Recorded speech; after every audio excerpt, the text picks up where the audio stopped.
All right. Well, thank you for joining me today. It's our first session of effective class discussions. We will have a second one next week as well, since we had to push this date back.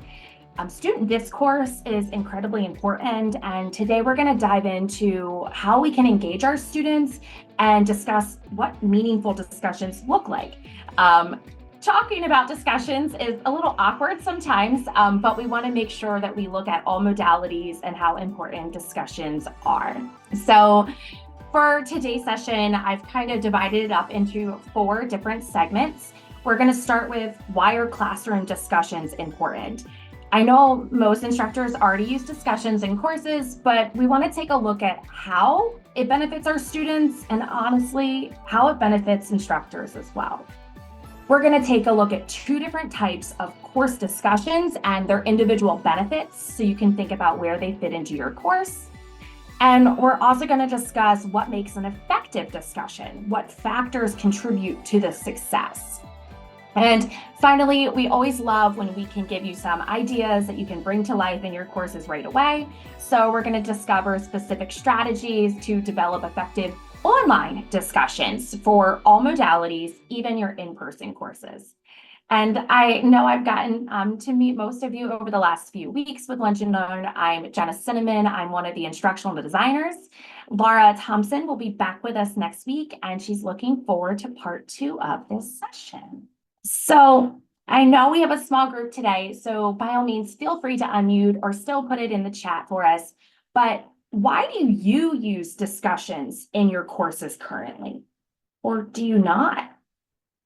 I tend to highlight discussion when there is some issue that requires a really sophisticated understanding. It's the hope is that by using discourse and dialogue, people can sort of discuss what they think about an issue and maybe probe it a little bit more, reach a more exhaustive or richer understanding of, an otherwise nuanced topic. Love that. It gives them a chance to really digest it, to be honest with you, right? I mean, if they don't have the ability to process it or the time to, sometimes those complex topics just kind of skim the surface. Andrea, did you have something too? Yeah, you use that word process. So I was actually thinking, it helps the students engage with the topic more directly and to kind of process what the concepts are by talking it out loud, instead of just listening to information about it. Right. And it's so true. And I know sometimes it's hard to include discussions. I was a former math teacher, and sometimes they happen organically. And then I've also learned over the years that I have to be more strategic with where I want to use a discussion and how I want to use it. Well, thank you both. I'm excited that you already use them in your courses. You guys have already shared lots of great things over the last few weeks with us. So why is it important, right? We know that we're doing it. We hear that it's important, but exactly what does it do for our students? Honestly, discussions can be meaningful and engaging learning experiences. They're dynamic, eye-opening, and generative. And I honestly really loved the word experience because we don't want to just throw a discussion out there just for the sake of using a discussion. I know I've been guilty of that myself, especially teaching online. We want to make sure it's an actual experience for our students, so it gives them time to share their understanding, reflect on what they understand, and honestly hear what their classmates have understood, because sometimes it provides clarity or new connections that students haven't made on their own. This was one of my favorite quotes of all time. So there are so many reasons as to why we should use discussions. This is just 6 that I am pretty passionate about myself. To be honest with you, we want students to be able to collaborate and learn from each other.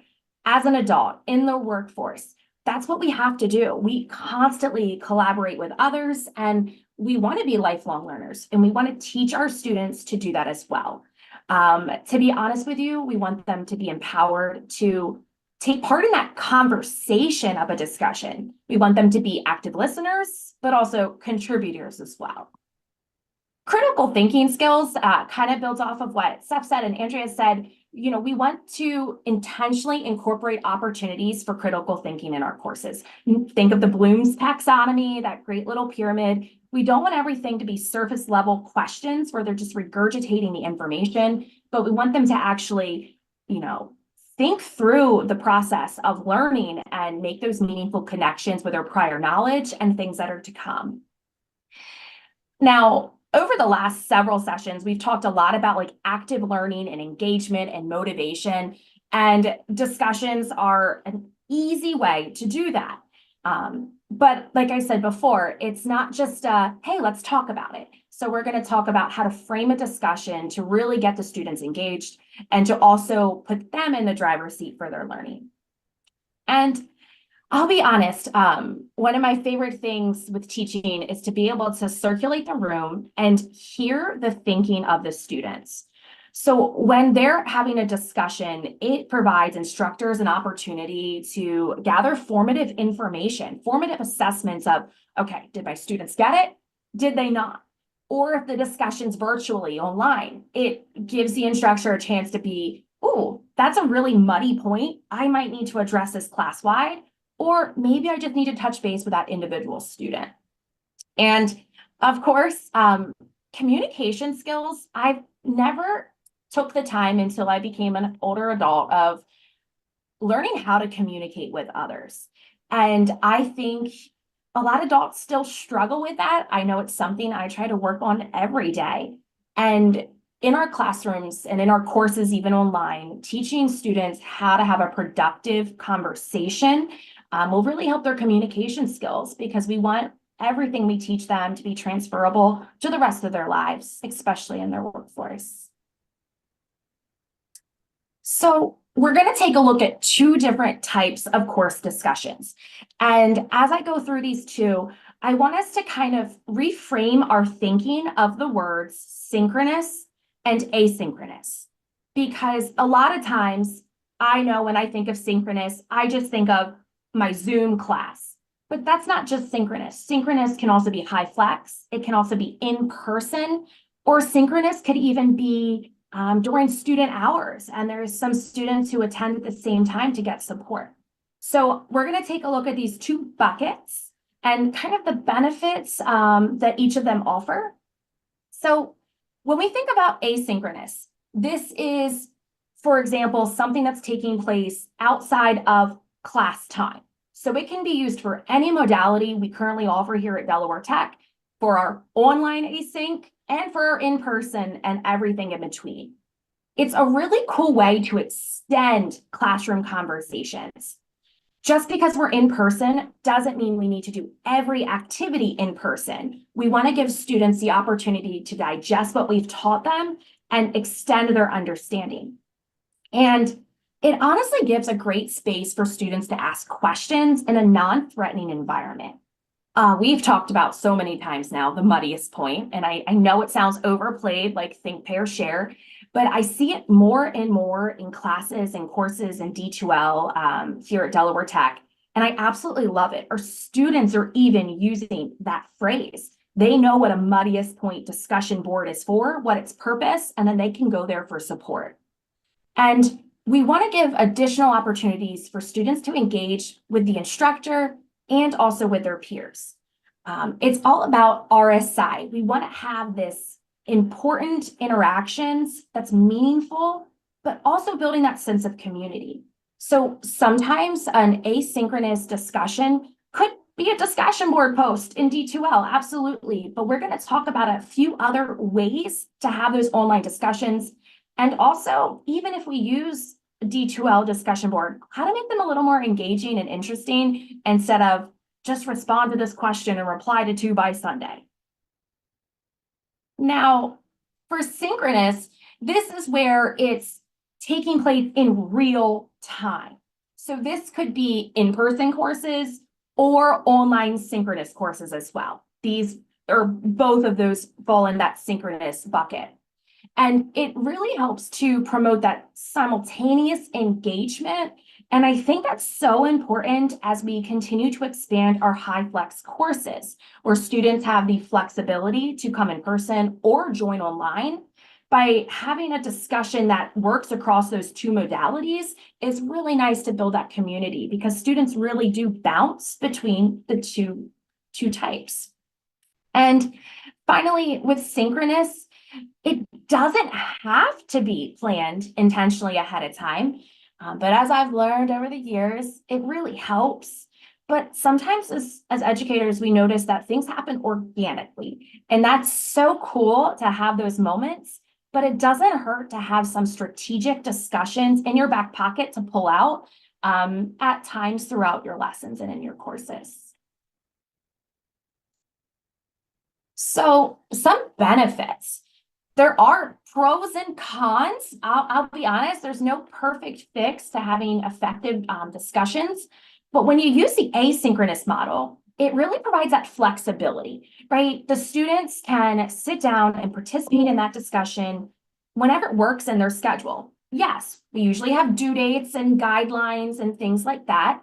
But it's not just like on the spot in the moment, because what if they miss class that week? What if they're traveling? What if they're sick? When it's asynchronous, those students who may even be absent have the opportunity to participate in a discussion, to be a contributor and also a receiver. And the second one's my personal favorite. It honestly gives extended response time. It is uncomfortable being put on the spot. Even as an adult, I get really uncomfortable when I'm called on unexpectedly or have to perform on the spot. So when discussions are asynchronous, your students have that time to actually think through their response and what they want to share. And honestly, maybe they need to go back and review their notes or go find some more support for the stance that they're about to take. When it's online or asynchronous outside of the class time, it honors them and their thought process. And this kind of goes with the last bucket of reduced pressure. You know, we have a wide variety of learners. We all have different personalities. Some love to be in the spotlight on the stage and to take over a discussion, and then others don't, and they can quickly lose a voice in a discussion. And there's a lot of pressure added when an instructor says, well, I'm waiting for everyone to participate. That's uncomfortable. So an asynchronous discussion really takes that stress level off, and it gives all of your learners an opportunity to participate in a meaningful fashion. Now, synchronous, not gonna lie, it's also just as awesome in its own way. And that's why it's important to use a mixture of two in your courses. Synchronous discussions let you have just that real-time interaction. It can be spontaneous. It can happen on the spot. And your students can have that engaging live conversation to exchange ideas in the moment. It really unlocks some interesting dialogue and dynamic interactions between the students, and also between the students and yourself, that I think you'd be surprised with. I also like that you can structure the timing. When it's a synchronous discussion, you can kind of schedule where you want them to fit, so that in the flow of your lesson where it's going to take place. We don't want to sit in a presentation or a lesson and just be talked at for 3 hours, right? So we normally chunk our lessons, and we can also use our discussions as a form of distributed summarizing that we've kind of visited in previous Lunch and Learns. This kind of structure fosters like a sense of community and gives students to share in the learning experience in the moment and not have to wait to reflect with others. And this is a pro for both students and faculty, is that you can give immediate feedback and students can give immediate feedback. Students have the opportunity to ask questions, seek clarification, and honestly engage in the moment with peers and instructors. I know that gives an instructor an opportunity to clarify misunderstandings right in the moment, which sometimes is really important. Or maybe you save it and you hear that misconception, and maybe you actually post it into an asynchronous discussion to let the students grapple with it, to kind of defend or debunk their flawed reasoning. So using a mixture of these two, regardless if you're teaching in person, online, async or sync, high flex, hybrid, whatever it might be, both types of discussions have a place, but it's also not something that you need to do in full-fledged, activity about every single week. Now, I want to kind of ask you guys, and I know I appreciate you. I know we don't have many with us today, but of those two types, synchronous and asynchronous, what kind of discussions do you currently use in your course? And why do you choose that? You can unmute or you're welcome to participate in the chat. With asynchronous, I definitely use the discussion boards, and I use it for different reasons. Like sometimes they don't even have to have answers with it. Like I'll have just an open, because I never see them or meet them, but if they're having problems, a typical email will be something like, how do I find this? I'll just put it in a discussion board, like, do you have any questions about, anything in the course? And then people just populate that, and then students go to that before they email me, because they'll say, oh, I saw in the chat you already answered this or something, and it works. You're right. Like that's like an FAQ for your course, and it lets students honestly take more ownership, because if one student has the question, we all know there's probably a few others. I love that you do that. It's awesome. I see in the chat, Jason said he provides traditional async discussions and a choice to join sync discussions. Yes, Jason is an instructor for a few different IDT courses, and he gives students the autonomy to choose what type they want to participate in. Seth, what do you use? Well, so I teach async and hybrid and in person. And I mean, obviously for async courses, it's pretty much all async because that's the format. But for my Zoom classes, a lot of times what I'll do, like especially if it's a really, really thorny topic or something that I really feel needs a discussion to happen in class before people can fully conceptualize it, I'll sort of do like an intro discussion to an idea during the Zoom class, and then tell people, okay, now go do the discussion board, but like there's no need for responses if you participated in today's discussion. And in class, a lot of times I will still use like the online discussion boards, but sometimes I will suspend those entirely if we have a good class discussion leading up to that. I try to foster the in-person discussion as much as possible. And I know sometimes it's uncomfortable to be put on the spot, but like, I mean, for example, in one of my classes, there's a group presentation that they had to do at the end of the semester. And it's like, you might want to get a little used to talking in front of the class. So, but yeah, I try to mix it up. I try to use all methods because, like some people are better at one than the other. You make a really good point, right? They do need practice. They need practice being able to do this.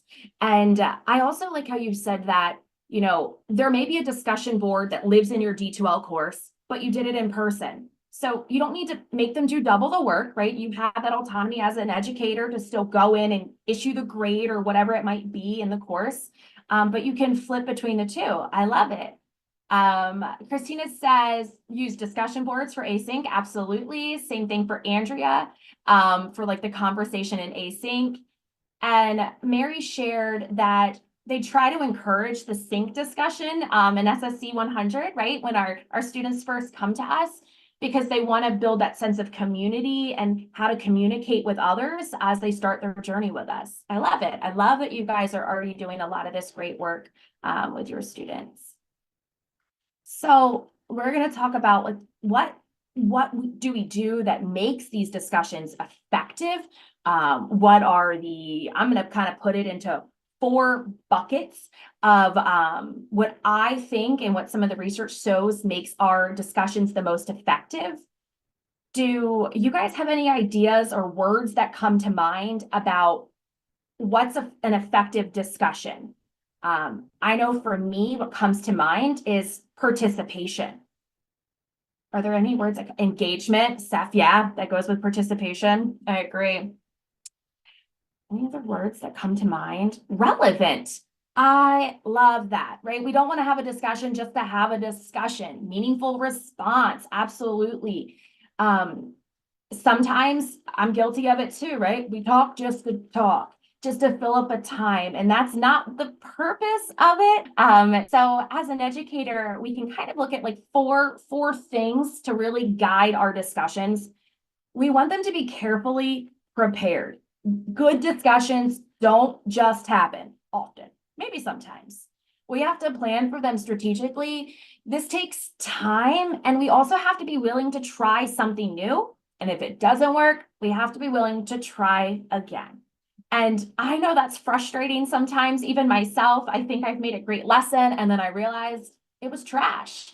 So same thing with effective discussions, that you might have a discussion that works in this semester, and then next semester it may kind of be a flop. So sometimes preparing options that you could pick from each semester could be really helpful.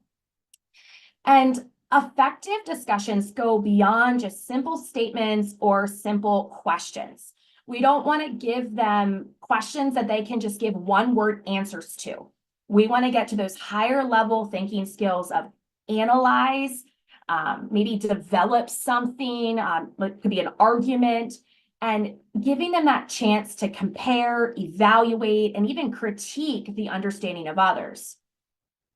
And of course, when we think about that relevant that Andrea said, is you have to have your overall learning objective in mind, right? This with everything we do. We're not just throwing a lesson together for fun because we think it's cool. Well, hopefully we enjoy what we teach, but you have to think of what is the goal of that discussion. What do you want students to know or be able to do by the end of that class? To some students, effective discussions honestly probably feel free flowing. It's not that you're putting like on the board, hey guys, stop, we're going to have a discussion right now. Students usually get the vibe that they're natural, but honestly, usually it's some subtle steering that the instructor's doing to make it seem so organic. And it's really cool that the students kind of trust generously in us to facilitate those. And one of the biggest things in all of this to make discussions effective is to establish framework for discussions. And a lot of that's through modeling. Early in courses is, what does a discussion look like? What am I expecting of you? What can you expect of your peers? And what can you expect of me as a participant in that discussion as well?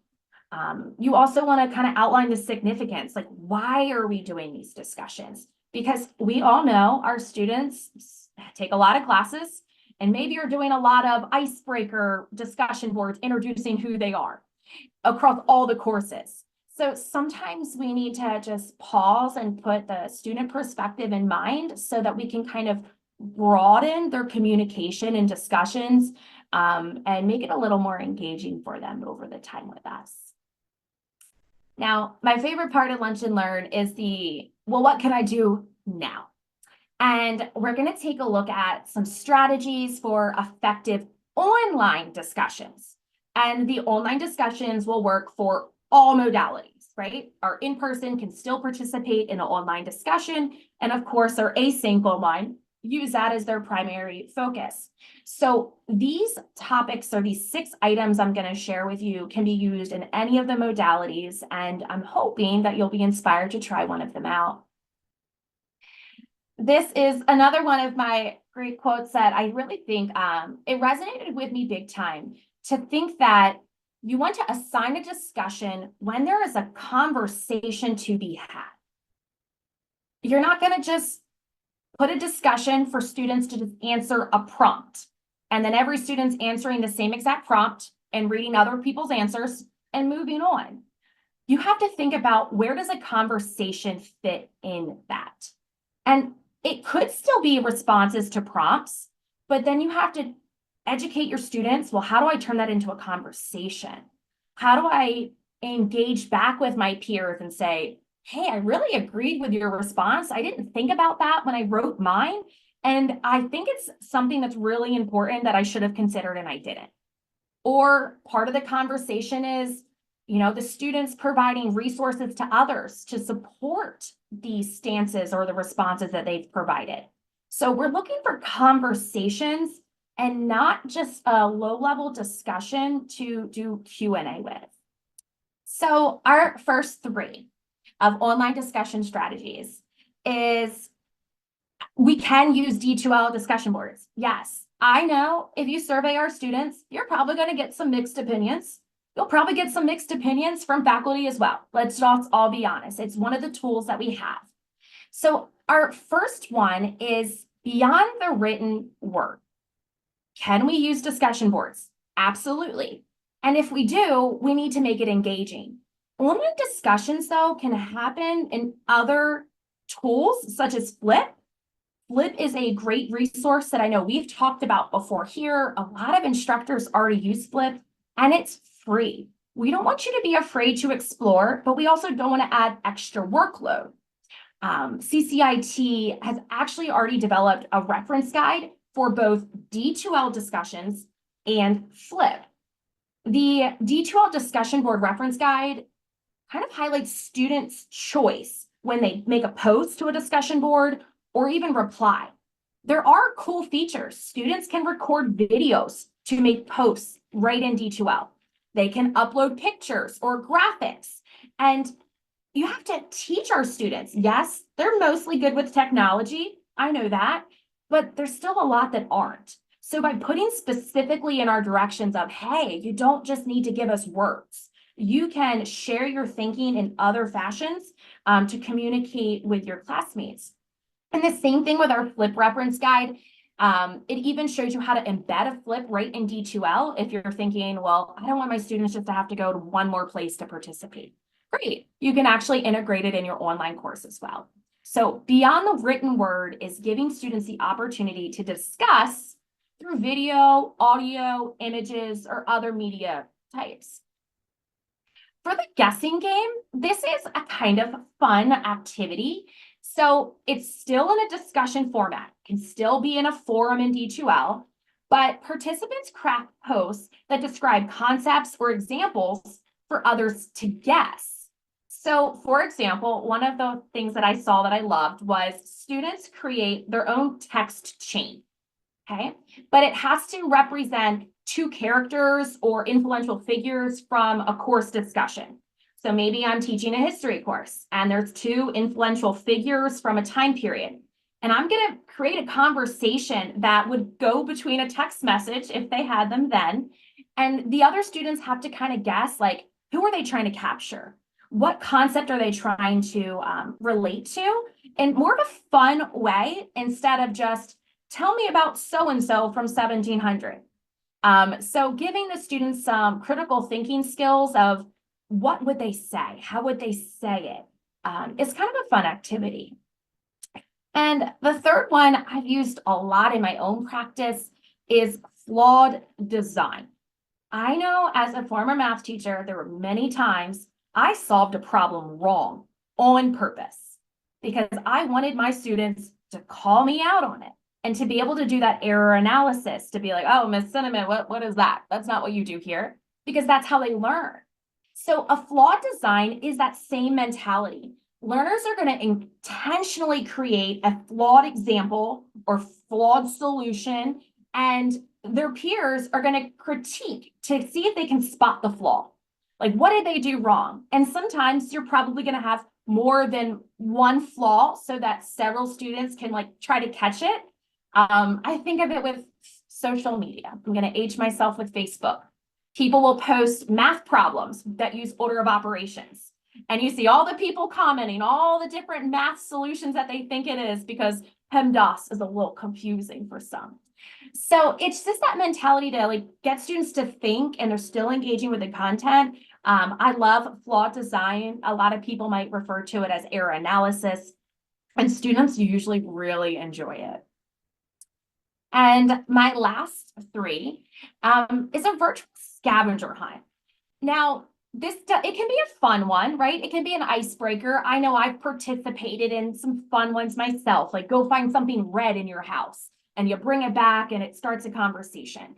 But you can send students on a field trip in their own home for different purposes. You could also make it a virtual scavenger hunt on the internet or on a resource that you've provided to them. Maybe there's a case study and you want them to find something related to that case study, doing a virtual scavenger hunt online. So students can bring back all of their items that they've found and share out. It's really nice to foster that inductive learning, and it's kind of like a reverse engineering. You give them a product and you say, hey, here's what I want, or here what exists. Go find me things that support it, or go find things that explain this. And you'd be really surprised what students come up with. For a forced analogy, the instructor will provide an object for comparison, and students have the opportunity to interpret its relevance, such as, oh, okay, this kind of connects to what we talked about week 2. Or, I really don't know why you posted this word, Jenna. Like, what does this have to do with anything? And then another student chimes in and says, well, I think of it from this perspective. So it's forcing students to make connections that may not always be logical to them, but may be logical to others. And alternatively, learners can propose objects for comparison and challenge themselves and others to identify valid analogies and just be creative.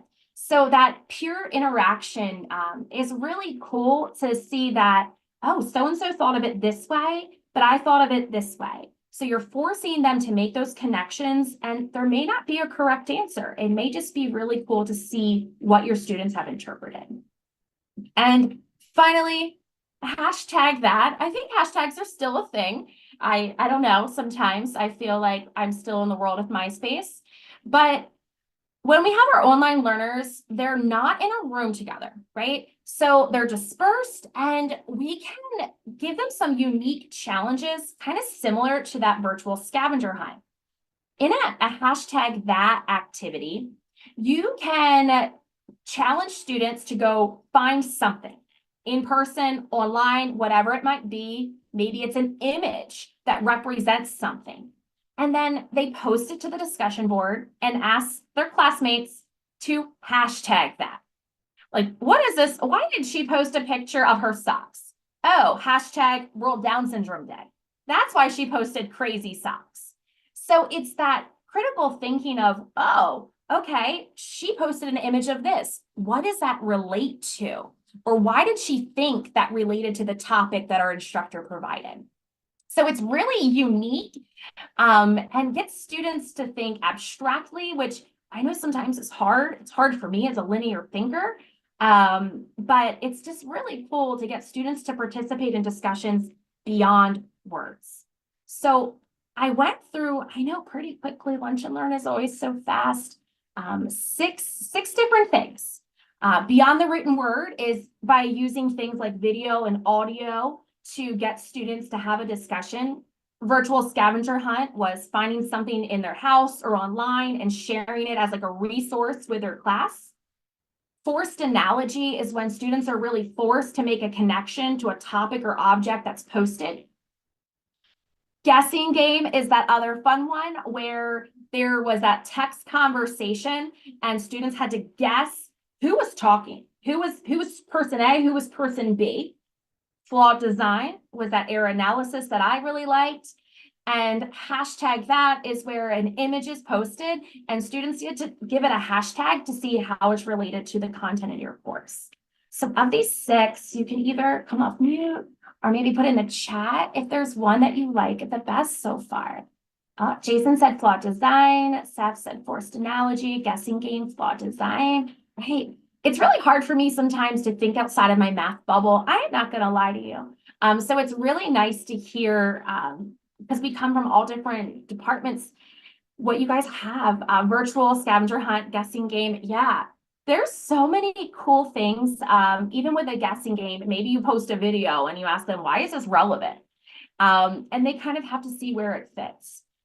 So that is honestly all that we have for today's session of Lunch and Learn. Up next week, we do have wonderful Dr. Laura Thompson. She will be back with us for Effective Class Discussions Part 2, because we do want you to honestly have a lot of resources to pick from. I know it can be overwhelming at times when we give you so many resources and you have to think, where do I even start?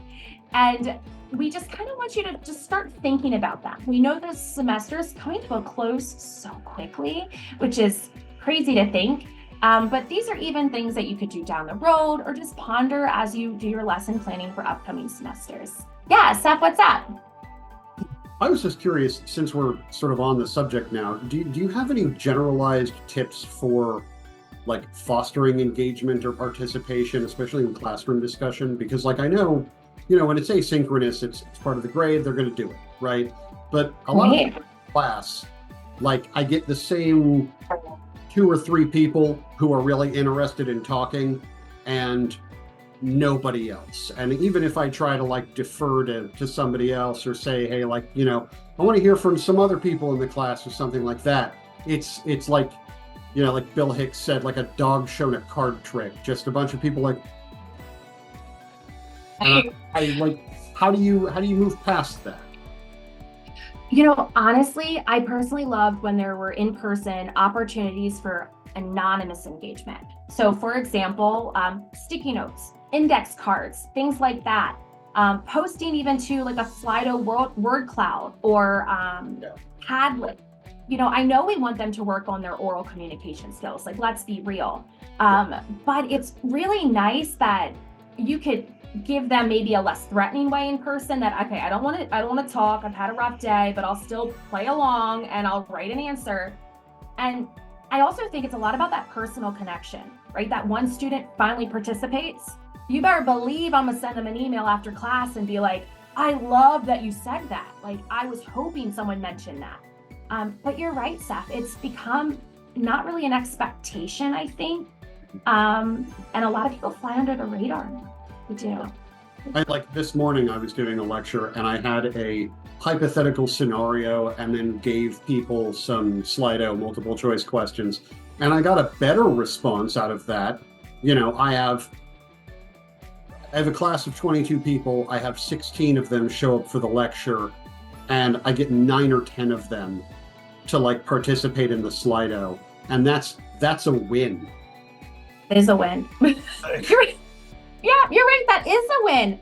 And I often tell students, like, I like the gamification, right? That sounds really cheesy. It's the K-12 educator in me, don't get me wrong, but I love gamification things. And that's kind of like what Slido is. I don't know if you've ever looked at like Blookit and Quizzies and Kahoot and things like that make it like a friendly competition. It can make it a little more fun, but then there's still going to be some students that think it's stupid. I just want to be honest. Yeah. And it's so hard. And I also, when I'm teaching virtually on Zoom, I do tell students, if you don't know if your answer is right or wrong, send it to me privately. I'm okay with that. You develop that culture of revising your thinking. Yeah. And we revise papers in English all the time, right? We go through the revision process. But I don't know that we've really developed the culture in our society of revising our thinking across the board. Right. That it's okay to be wrong. It's okay that you said, oh, wait, I said that. I take that back. Like, oh, my bad. Like, I actually think this. Right. And it needs to be a collective effort, Seth. You're right. Like, it's hard to just control that environment with just that student for those couple hours because what they're exposed to in other courses may be a different experience. Yeah, even like this morning, like the scenario that I'm proposing to people, like it's an ethics class, right? So I'm trying to impress upon people as I ask these questions, there is no right answer. Like there isn't a wrong answer. The idea is for you to just sort of think about it, engage and sort of assess where you're at with this. And I don't know, man, it's just like it seems, and part of this, I just think like, well, you're going to have a population in any class who just wants to just show up, keep their head down, do what they need to do and no more.